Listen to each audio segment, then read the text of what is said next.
तो दोस्तों आज हम आ गए हैं दुर्गापुर का सबसे ऊंचा पंडाल देखने के लिए और वो है अघरोनी में।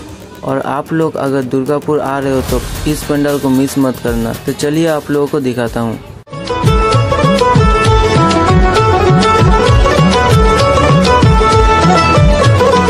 মা দুর্গার আগমনে উল্লাসে আলিঙ্গনে মহামারী মুছে যাবে আজ। ঢাকের পিঠে পড়লো কাঠি পুজো হোক জমজমাটি নতুন সাজে সেজেছে আকাশ।